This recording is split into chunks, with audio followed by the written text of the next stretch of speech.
So, just basically would like to introduce you to Denise in Canada. She's all the way over in Canada. She's doing a lot of great work with her videos. She's spreading a lot of important messages out there and doing some great work. And without further ado, here is Denise in Canada. How are you doing, Denise? Hi, I'm doing great. Thanks for not waking me up too early, right? No, it's because of the time difference, obviously. What time is it over there at the moment? Now it's 10 o'clock. So that's fine. Oh, it's still pretty early in the morning then for you. Yeah, figuring I'm not really a morning person and need another 12 cups of coffee. Yeah, I'm the same. You're going to get very low-key, Denise, right now. Yeah, well, I'm the same. I like a few cups of tea or coffee to sort of like get me started in the morning. So you're probably the same. Yeah, exactly. Yeah. Yeah. So you've also, because I've mentioned about your videos, you've got your YouTube channel. What's the name of your YouTube channel? Yeah, it's Denise in Canada. I tried to keep that name everywhere on all my social media. I'm on BitChute, Rumble, Vimeo I pay for just as a backup in case YouTube decided to delete all my videos, right? Because they've been known to do that. So I thought I'd pay for that service. Rumble, yeah, what else am I on? I was on YouTube for a while and it wasn't uploading properly. So yeah, try and put it everywhere. And Twitter, of course, too. Oh, fantastic. And now Instagram, actually. I started Instagram and I'm starting to get some followers there and some views. It's all good stuff because obviously, when you put in certain messages out there, it can be very difficult on a lot of these platforms, Yeah, it's like gone downhill as my videos got better. My views went down. That doesn't make sense. I must be hitting a nerve. But in Canada, if you're criticizing the government, I think they shut those down. Plus, I'm on a United Nations list or some sort of list that we found as problematic. So I think that didn't help. It drew attention to it, even though my following and that isn't as high as some of the other people. I guess they just decided to, point me out. So basically, you're probably telling too much truth and they don't like it. Yeah, or on their list, they call me a conspiracy theorist, but oh wow. They call everybody that, right? All the names and, when you sort of like stop exposing corruption and evil, you can tend to get shut down and censored quite a bit. So hopefully this video is going to remain intact and we can hopefully get it out there and sort of like let people know what you're doing, because you've got a Telegram channel as well. Right. Yes, I just remembered Telegram. I'm on so many that when I start uploading the latest video that I make, I'm like, did I remember everything? I need to actually make an official list now. Yeah. Because you get different viewers on different channels. I just figured might as well quickly upload so you can do other things while they're uploading. And I haven't kept exact track, but I must be close to 300 videos now. Most of them were the old Twitter length of 2 minutes 19. And so every time I had a day off, I'd be like, okay, this is my goal, to get a 2 minute 19 video done. I'd wake up in the morning, start with a script. By the end of the day, I had a new video ready to go without me on screen. So this is new, me being on screen and showing my face. We thought we would change it up. Yeah, it's brilliant. It's quite brave as well to put your face out there. More so now. Yeah. But no, that's very, very brave of you, I think, to make that step forward. But it is, you sort of like get your personality out there a bit more as well, and let people know that you're a real person. Yeah, exactly. Which is always a good thing to do, I think. Well, I can't criticize others of being cowards if I'm hiding in the background, right? So I was like, oh, well, here we go. But when they're shutting down bank accounts and now starting to do that in Europe, you are really counting the cost of that decision and throwing people in jail for protesting. So, yeah. Yeah, and that's why it's important, though, that more of us sort of like get our faces out there, you know, and start speaking out. That's my personal belief. You know, it's about more of us actually raising our heads above the parapet and actually speaking out. Yeah, and you can't, like, I guess one of my criticisms with the truckers convoy, it was wonderful, but why did they let Tamara just stand there alone, right? And she was thrown into jail. I think if more Canadians had come and everyone had surrounded her, okay, throw us all in jail at the same time, right? So I think if we stick together a little bit more, it'll be helpful. Yeah. Rather than one sacrificial lamb. And that's happened in Britain as well, with certain people being thrown in jail. So.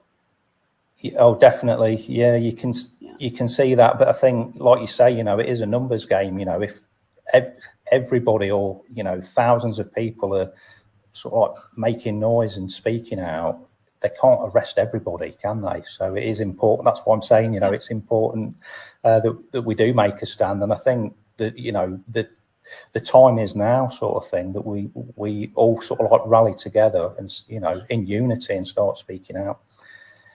And what I wanted to ask you about, because I've not really discussed it with you before, but on your Telegram channel, you talk about CB radios quite a bit, and I found that quite interesting. Yeah, for sure. So I have two Telegram channels. One is more for chatting about anything, and one is specifically dedicated to an emergency network. Because if things get worse, I expect things get worse. I mean, there's a lot of debate about that. Some people expect it will get better very quickly, but I'm expecting it to get worse in any way. Maybe lots of bank accounts are shut down. Maybe they're shutting down more of the internet. So how will people be communicating if things are going wrong? If at the truckers convoy, there were police that showed up with no markings on them. They were all just in black. So were these Canadians? Who were these people? They basically had license to do whatever they want. So getting communication out to other Canadians, if the internet is shut down, if the power grid goes down, if there is a World War III, I mean, a lot of people are talking about that too. So whether it's government, whether it's a war, I thought to start this communications network on CB radio, because it's not, you don't even have to rely on power. You could just hook it up to your car battery and you're still able to reach out to anyone there. So, yeah. And we have over 1,000 members now. Not everyone has a CB radio yet. You know, I think sometimes it is a financial burden for some to get that set up, even though it's not too expensive and it's a pretty simple process.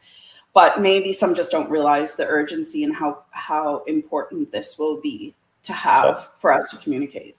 So do you feel we've really got to get a backup plan for if the situation does deteriorate? You know, is that sort of like the idea?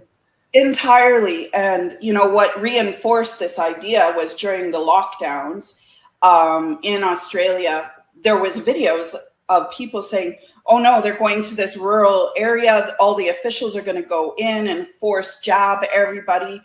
And I'm like, well, this isn't good. If they shut down the internet in a certain section, even if they did it in my small town, how am I supposed to get any message to you or, you know, to the next biggest city or to anyone else on social media that something is going down in this town? You know, I could record it, but I can't live stream it as it's happening. By the time it's all said and done, and if I got the recording out, now it's too late. It's already happened, whatever has happened. You know, and a lot of people will think that's crazy. I'm thinking too negative. Well, I better to be prepared for any eventuality. 100%, definitely. I think, you know, when you look at censorship and how they're trying to break down communication, I'm actually thinking, you know, this does sound like a good idea, so that people have got a backup system there. So with a CB radio, what sort of range would you be sort of like broadcasting out to? So yesterday it was interesting because I don't often just reach people down the road. So I reached a guy down the road. So now there's 2 people, I know their names for sure, that are just down the road from me. But normally, and I keep track in my book, and I'm starting to really keep a log of where I reach. And when I look back, I'm still surprised. Like I reached Washington State, and most often I'm reaching Florida and Texas and the southern states. I've reached New York, which is hilarious. Those CB guys, some of them are pretty intense. They're hilarious. So yeah, so that must be, you know, hundreds of miles. Probably, you know, could you give us an idea on what sort of distance? Yeah, it's got to be. Well, it would be a 20-hour drive, so it'd be lots of miles. Because the signal will bounce up and come back down, right? So that's skip. We call it skip relay. So, and a lot of people think you can only do that on ham radio. Literally, I'll show you my radio. It's super small. A lot of people think, oh, I need this big getup. This is for what most people would use, what most truckers would use in their truck. Okay. I don't know if it'll show it because, it's probably hard to show it. Yeah, so a little radio, you know, and you simply, let's see if I can get it on camera. Yeah, you just plug in the 2 spots here. Yeah. So you've got like an aerial port. So with regards to an aerial, what sort of aerial would you need to operate? Like you mean antenna? Oh, it's an antenna, is it? Yes, I'm not sure what you mean by aerial, but antenna I put up myself. There's different types of antennas, especially for this. So even if someone was going to set up new, sometimes the shop that is selling it will guide you through the process, what is best. But mine is about 35 feet up. And I did it myself. I bought some fence posts. I got the guys at the shop to chop them in half. I was putting them inside each other. Then I propped it up and clamped my antenna on it. So I was like, oh, I'm going to kill myself doing this. But I survived. I prayed really hard that I wouldn't fall or break my neck doing it. But I did it. And it's a matter of just plugging in. You know, I have a little power box, so it kind of converts I don't know all the technical, my guys on my network know all the technical stuff, but you can't just plug it in the wall. It needs a special type of electricity running through it, I guess. I've got my cat is crying at the door. So I've just got to let my cat. Yeah, I have a dog and cat here too. So but yeah, hold on, let me just grab my dog here. Hold on. Okay. Our pets are problems today, Kim. All right. There we go. I think the pets want to come on the channel. That's probably what it is. So. Yes. You want to come sit here? But yeah, I think we were before we got interrupted there. I think we were talking about the CB radio and the sort of range, and yeah, it sounds like a really good backup plan. You know, for if the worst case scenario does happen, that you've got that ability still to be able to communicate. One of our most exciting nights as a network was we hit one evening where I was able to talk to one of our network people in Saskatchewan and in Alberta and in BC. So I hit all west of me in one night and we recorded it. I think the only person we didn't get, like you could hear me talking to the other people and the guy in BC was recording it. I didn't get a chance to record it from my end where you could hear all 3 provinces talking to me. Oh, wow. And, you know, it all depends on skip conditions, the sun, the sky, the universe, what's going on, where you're going to hit. And yesterday when I talked to the guy down the road, right after we finished talking, he was talking to somebody in Alabama, and he's just down the road from me, and I couldn't hear the person he was talking to. So It's really interesting how it works. It's not like a phone. It's not like, having a powerful FM radio station like the radio DJs get, right? We're limited with that, but at least it's something. At least we're getting message out, and we can also make arrangements if needed to hide each other, take care of each other, feed each other. I want to get more farmers on board. We have one farmer kind of committed to that too, especially they're shutting down farms and it's, so and what if they have the global currency? If we're not signing up to that, we got to figure out a way to take care of each other. So. But it does sound like you're building up a community, that's looking out for each other there with that little CB radio network that you've got going there. That's the main focus. And we started with just in, having for Canadian, but we have a regular member who lives in Oregon State in the US, and there is a couple more that are US. We're reaching Europe on our CBs. Now, I haven't yet, but some of my other people, if they're right on the coast, it's easier for them to reach Europe or Australia or Hawaii. So we're inviting everyone to be part of it because, stuff is going on in Canada and there is a media blackout. And if there is all sorts of things going on, we can get out what's really going on with us, or we can hear about what's going on with somebody like you or somebody in France or wherever. I think it does sound excellent because you could actually get a global network together and still be able to communicate and find out what's actually going on in the world, especially if there's media blackouts and things like that. So I think it does sound like a really exciting project, and I think it is a good thing if perhaps more people could get involved with it. And I have some extra administrators. One person had his own CB business for years and years and years. So he is the expert that I drive crazy all the time. Because, I call things thingies and, this thingy and that. Yeah. How does that work? Because I told you this before. Like, tell me again. Explain this to me. And another one, I have two administrators, and my third administrator is my fiance, and he used to have to rely on CB when he was running back in the day 150-mile trap lines. So to keep his guys safe along those trap lines, they could communicate to each other. So he knows a lot about that. He's getting his set up. He's just waiting for some more equipment, and he'll be set up soon. And he's in the southern U.S. Yeah. So it is really, really cool. Like, it's fun. And even the free speech aspect of it, you don't have to be guarded. And you can kind of just say whatever. Not that we really want to hog up the channel with a long conversation. But in the state where my fiance is, he says there's like 40,000 people that have CBs there because they're in the hills and forests, and their internet and their cell phones are not very reliable at all. Right.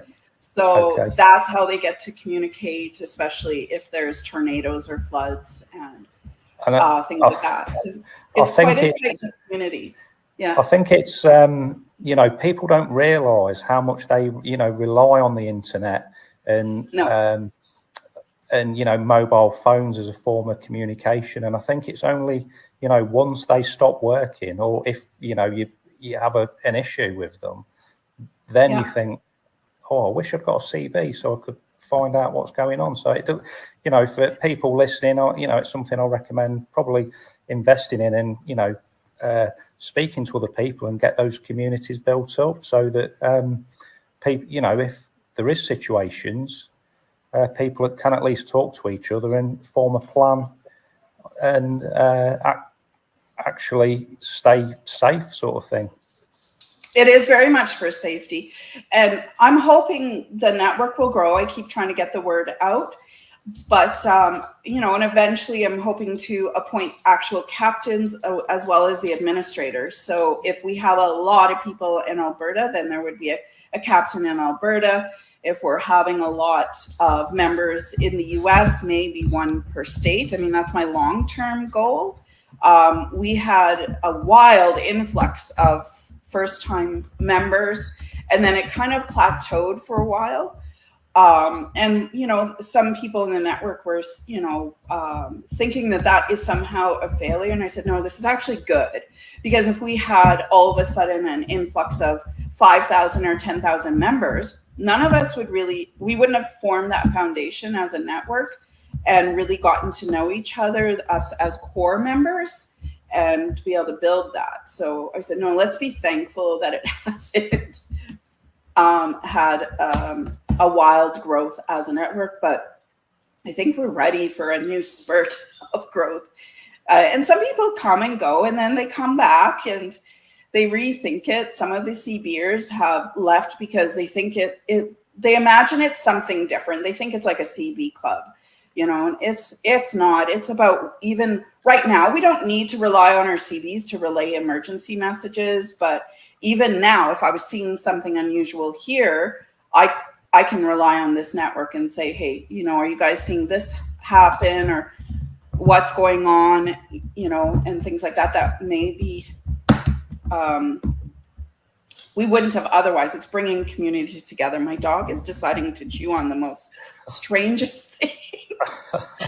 And I gave him a fresh marrow bone that I boiled for him, and he's not interested. What is wrong with you? Let me talk. Is the dog, is it a big dog or a small dog? It's just, well, it's sort of medium. There. That's Mr. Murphy. There you go. Oh, lovely, lovely dog. He is. Yes, very, very likable. He's chewing on everything. Yeah. So I'll pet him while we're talking, I guess.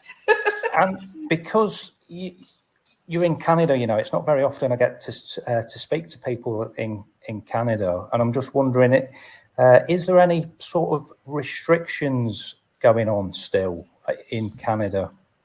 Oh, I think in hospitals and things like that, there is some probably weird restrictions about visitors, and for the nurses too, like, and in nurse, and for the elderly people that all live together in those homes, they have to have all their shots. So right. I'm in the community a lot. I see how that has been affecting them. Our healthcare system is as bad as your healthcare system. Not enough nurses, not enough doctors, lots of newcomers to our country.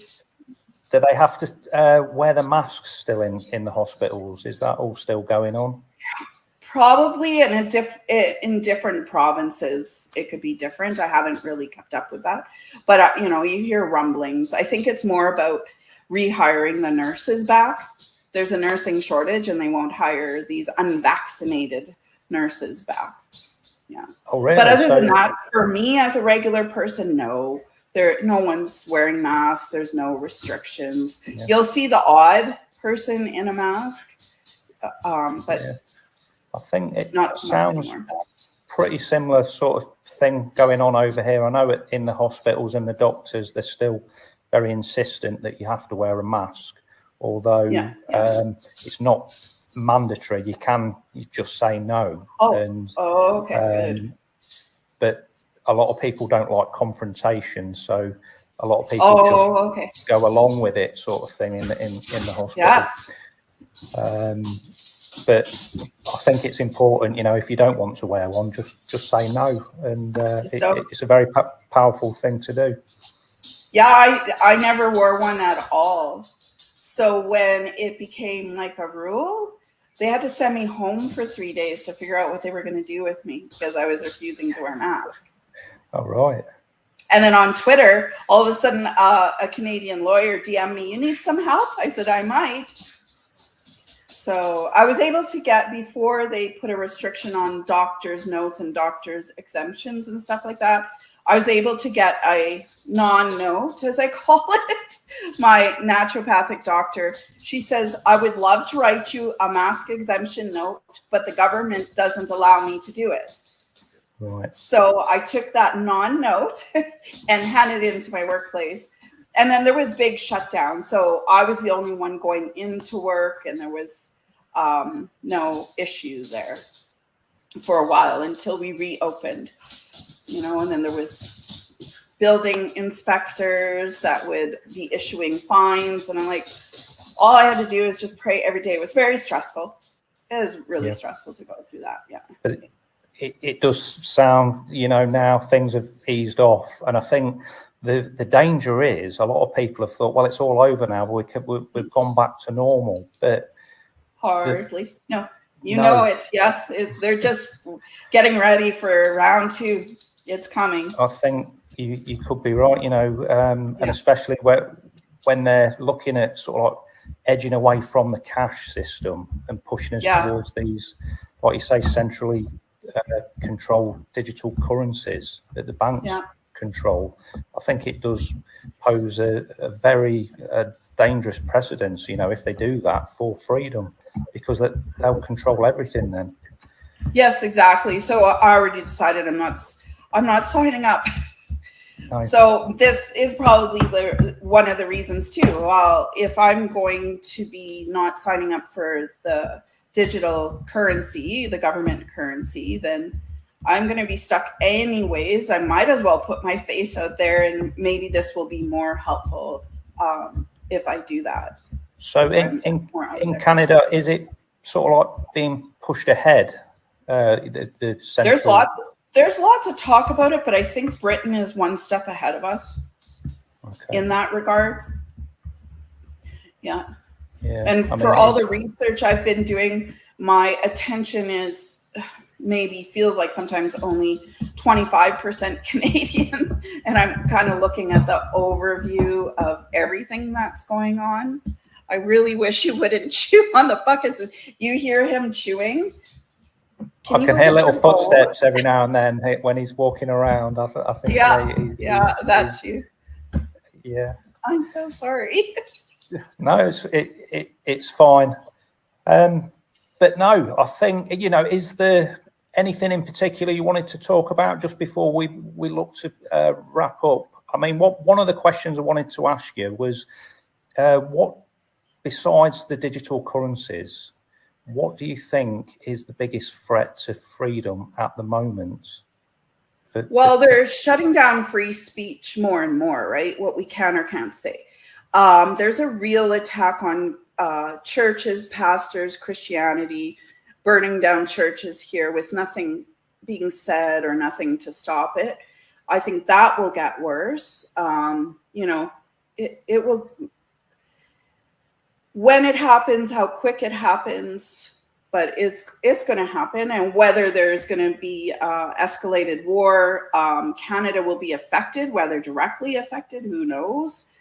But the longer that this gets drawn out with NATO and Russia, the more severe it will be, the more countries will be involved when it does finally just unleash. China definitely will somehow be involved, the BRIC nations. And I think we're headed that way. They'll find any excuse to shut us down, shut down our internet. I don't know, kind of be prepared for the worst. And if it doesn't happen, that is sound advice, be prepared, because the more people that are prepared, the more we can get through it.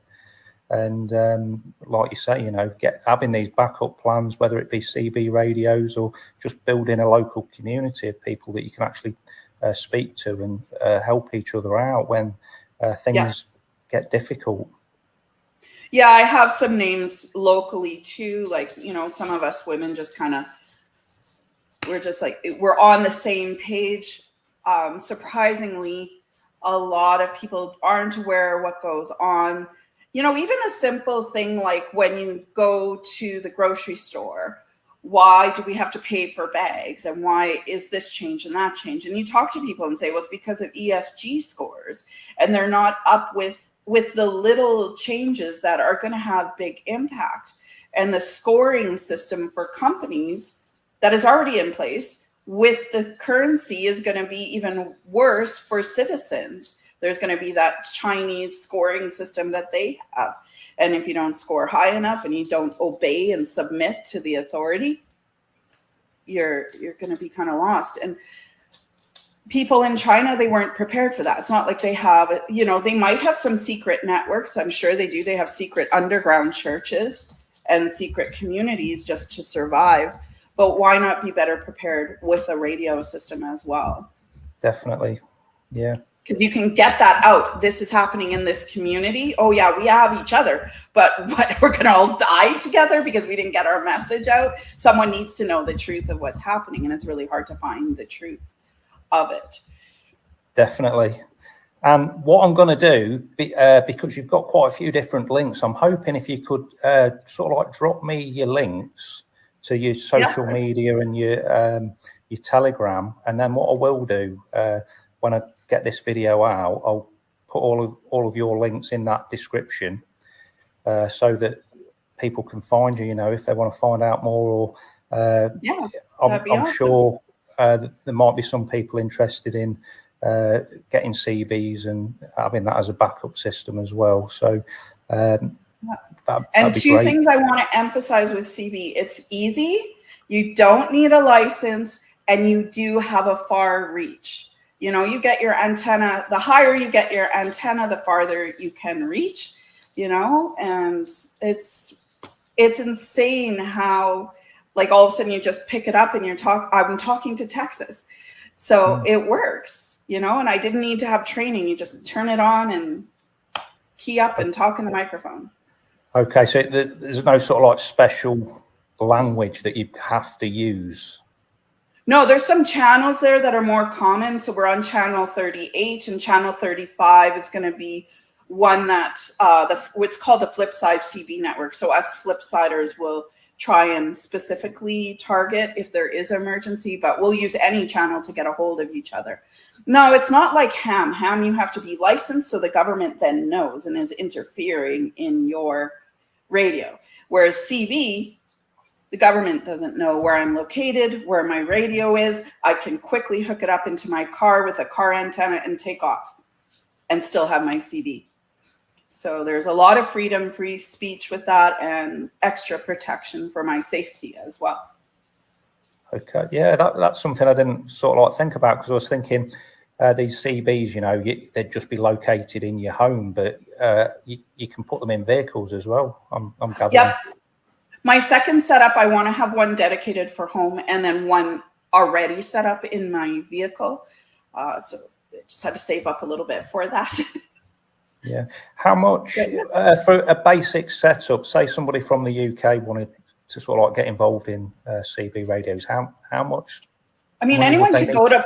You could go to pawn shops or buy used. So that's out there. Whether you're going to get a good radio out of it or one that really works, but you could probably find one really cheap that people are getting rid of. Sadly, they shouldn't be, or maybe they're upgrading or something like that. But yeah. I bought all brand new from a store here in Canada. They mailed it to me, and I'm rural, so it was great. But I think I spent between $800 and $1,000 Canadian.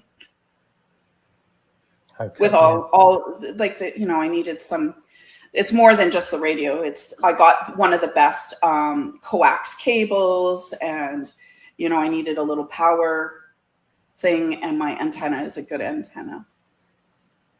Okay, yeah, it sounds like $1,000, but you could probably set up for $100, $200. Oh, as little as that. So it doesn't have to be a major expense. No, because there's all kinds of used stuff out there, and people could probably go around pawn shops, and at least they would have something. Maybe it's not the best one, but it's something to start with, at least to try. I just decided to save up and just go all out, brand new and stuff. Yeah. And then you're going to have a reliable piece of equipment, hopefully. You know, should you need to fall back on it, it's there, and you know it's going to work. So yeah, that should be good. And I mean, I'm hoping, you know, there isn't this big media shutdown. I'm hoping, you know, there isn't a communications blackout, but at the moment you just don't know what's going to happen next. But so much of our free speech is already shut down. There's so many things we can't say, and that we're self-censoring already, just automatically. We don't realize we're self-censoring until I'm on CB and I'm like, I literally could just say anything crazy right now. You know? And so there was one time I started to say, yeah, you know, I was telling some people about it, and not everyone is. I thought, you know, I assume that there's more people that are like-minded, but one guy was arguing with me and starting to swear at me, and the guy from Texas was being a Southern gentleman, and he was sticking up for me. So it was quite the battle there that I had started on the radio, and it was a really good discussion, though. I wanted maybe people to think, can we use our CBs a little bit for something a little more elevated rather than just saying hi bye on our CB, where we can start to talk and start to see if maybe there's a way we can fix our countries instead of just watching them burn to the ground. Well, that's it, definitely. I mean, it is all about, you know, looking at ways that we can sort of like improve the situation, I think. And if you can sort of like do it that way, it's another avenue for people to explore, I think. So, yeah, for sure. Well, I don't want to keep you too long. Okay. You can say something about you instead of it just. Oh no, I'm boring, really. No, you're not boring. I thought you was, you know, it's nice to have a guest on, because, you know, I don't normally do this, but it's great to have somebody on like you, and it's been a real privilege having you here, because you know, it takes up your time as well. So I do really appreciate you jumping on and speaking with me today. So thanks a lot for coming on, and I hope you keep building that community, you know, which could one day be a lifeline, really. Yes, I'm hoping it is a lifeline. I have a Twitter friend, and he is deaf. And he says, well, I can't be part of your network. I said, darn tootin', you're being part of our network. You're going to be under my wing and Everett's wing. That's my fiance. So we gave him all the contact information directly with my fiance if anything ever went wrong. So we're keeping an eye out for each other ahead of time. So even people, because how can he be on CB? He can't hear it. He's completely deaf there. So the network can be more than just CBs. It is more than just CBs. It's watching out for each other in emergencies or if anything goes wrong, just being there for each other. And people know they can DM me anytime, pray for me. This is going wrong. That's going wrong. I need this. I need a job. I need a new home.